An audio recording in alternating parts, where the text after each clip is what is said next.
네, 안녕하세요. 반갑습니다. 11월 7일 일일 브리핑 시작합니다. 극악무도한 물량. 극악무도한 이런 말이 왜 이렇게 자주 들린지 모르겠습니다. 벤틀리를 한번 뽑아보려고 가격을 한번 알아봤습니다. 3억 4천? 뭐 한 4천만 원 가지고 있으니까 3억 좀 빚내가 사면 안 되겠습니까?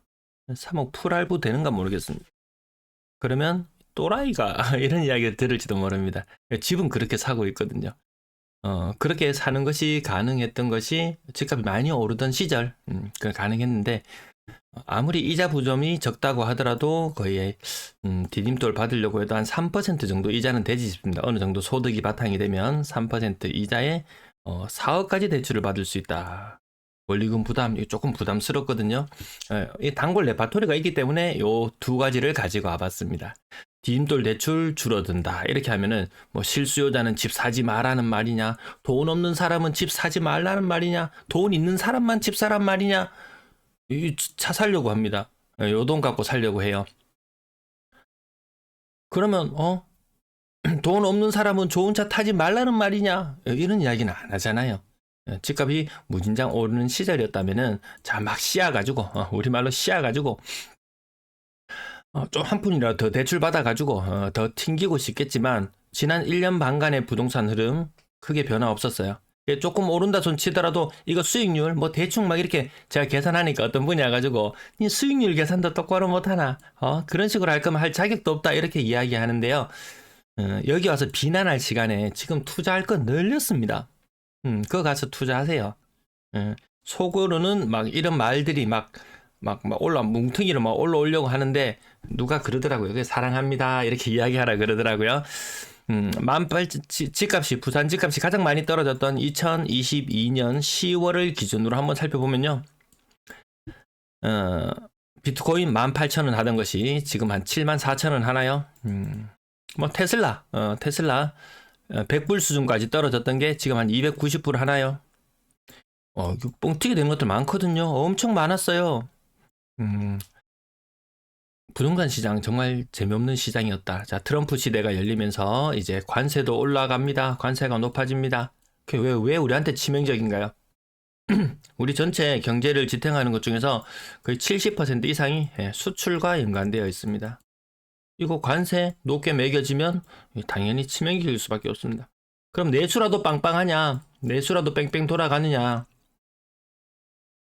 인구 1억 명은 돼야지 자체적으로 내수가 해결이 되는데요. 우리 5천만. 턱없이 부족 5천만 명. 턱없이 부족하다는 거 알고 있고요.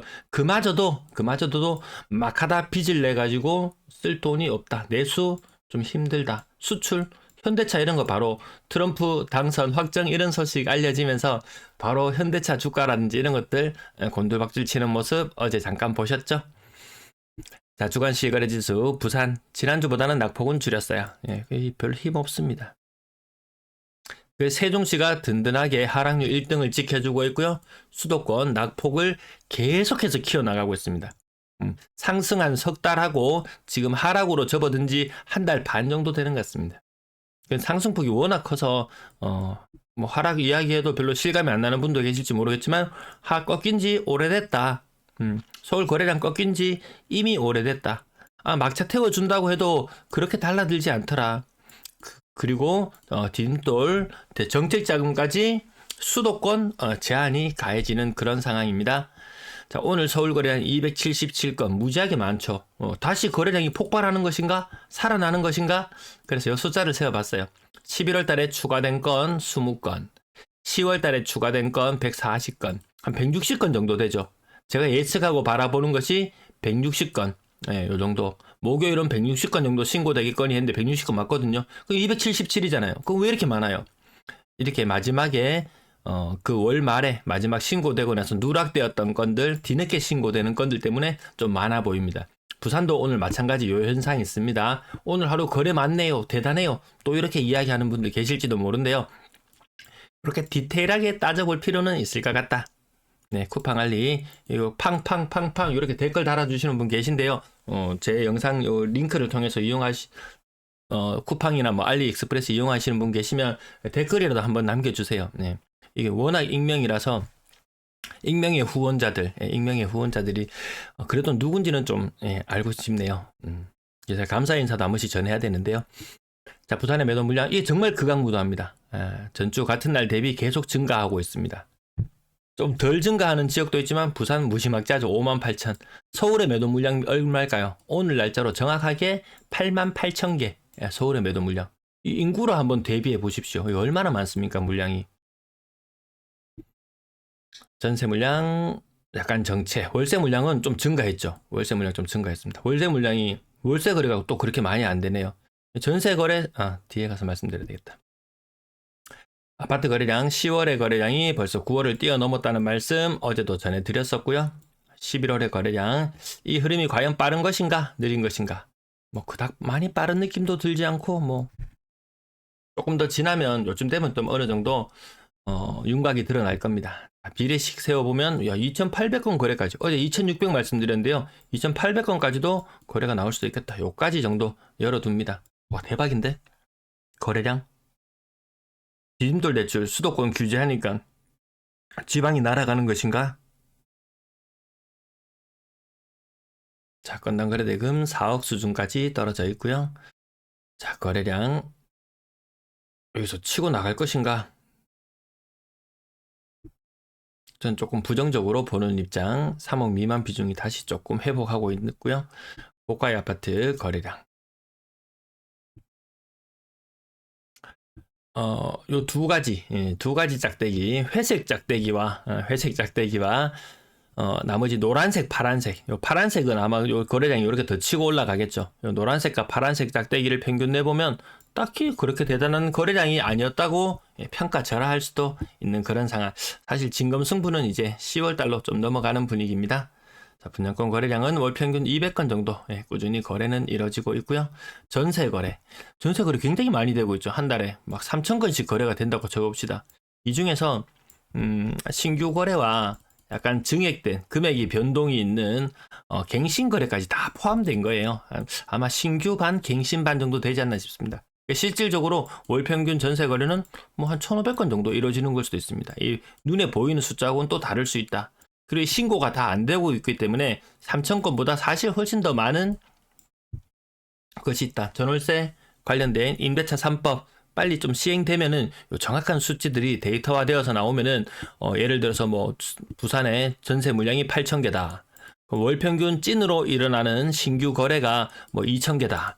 그러면 이것을 기반으로 해서 전세 물량이 지금 넉넉한지 아닌지 정확한 판정을 할 수 있을 텐데요. 아직까지 그렇게 정확한 판정을 내리기에는 조금 애매한 부분이 있다.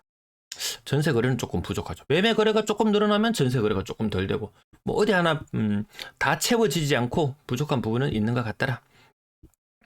평균 전세 가격 2억 3천 수준까지 연초보다 더 낮아지는 상황. 역전세 이야기 들릴 거예요. 자, 마지막으로 이제 실거래 가격까지 짚어보고 마무리할게요. 고가의 전세 비중 막 계속 다시 줄어들고 있습니다. 요 현상, 제가 말씀드렸던 요 현상, 요거 대풀입니다. 고가의 전세 살아줄 사람이 없는데, 문제는 그거더라고요, 보니까.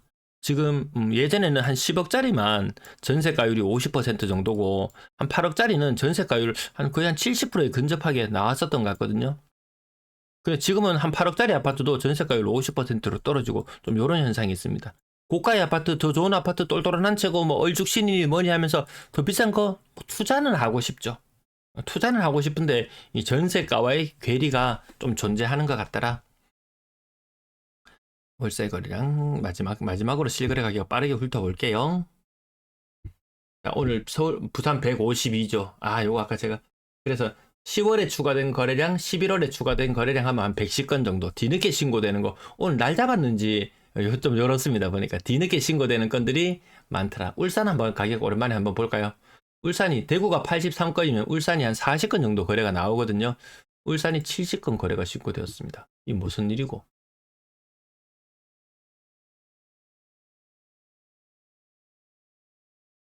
대충 날짜만 8월달, 이거 보시면 8월달 거 맞죠? 이거 뒤늦게 신고된 거죠. 지금 10월, 11월만 신고가 되어야 되거든요. 예. 그리고 9월달 거 뒤늦게 신고되는 거 있죠. 이게 한꺼번에 뭐 9월달, 또 9월달, 또 9월달, 또 9월달. 9월달, 8월달, 9월달, 8월달. 맞죠? 그래서 오늘 거래가 막 다시 터지고 일별 거래량이 터져 나오고 대단하고 그런 것이 아니고 뒤늦게 신고된 건들이 오늘 몰렸습니다. 오늘 날 잡았죠? 날 잡았나? 왜 여기까지? 이런 느낌이 들 정도였습니다.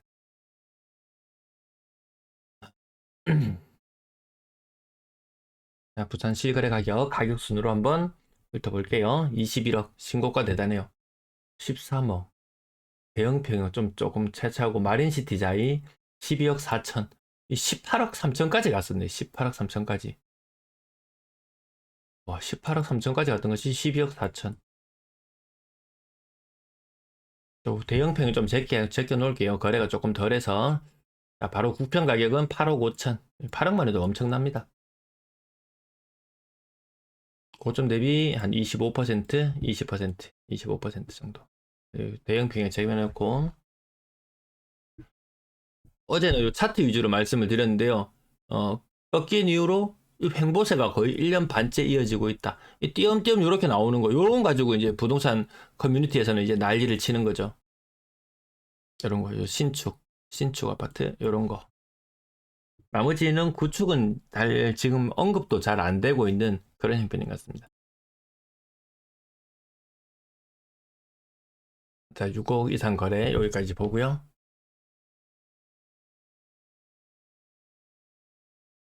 11월 거래 조금 더 비싼 아파트 조금 더 뛰어오르지만 대다수는 요렇다. 대다수는. 저 차트만 봐도 대충 분위기. 뭐 오르는 게 있으면 또 좀 내리는 것도 있고 그렇습니다. 8억까지 갔던 것이 5억. 8억까지 갔던 것이 5억이라. 또 이런 건 또 잘 이야기 안 하죠. 그래서 저를 욕하고 씹을 시간이 있으시면은 그 시간에 투자를 하셔라. 부동산 좋은 곳 천지입니다. 예. 많이 사세요. 지금 안 팔려가지고 이자 부담 때문에 허리가 휘는 가정들이 많아가지고 야, 내년까지 버틸 수 있을까 없을까 이렇게 저울질하고 있는 집들도 좀 보이더라고요. 좀 이렇게 신고가도 빵빵하면서 좀 높은 가격으로 좀 사주시고 하시면은 그 사람들도 허리를 좀 펴지 않겠습니까? 네, 시그라기 이 정도까지만 살펴볼게요. 정말 자료를 준비하는 저도 앞부분 뉴스 부분이나 이런 것들 좀 특이점은 좀 캡처하겠지만 일일 실거래 가격을 두고는 별로 뭐 멘트를 별로 덧붙일 게 없습니다. 맨날 똑같은 이야기를 할 수밖에 없는 것 같습니다. 시장이 그런 걸요. 시장이 그렇습니다. 가격 낮은 곳으로 올수록 점점 더 제대로 된 반등조차 없이 이렇게 꼬꾸라지는 곳들이 훨씬 더 많더라. 이거 보십시오. 차트 보십시오. 뭐 올라오는 것도 있지만 내리는 것이 비중이 훨씬 더 많더라. 네, 시청 감사합니다.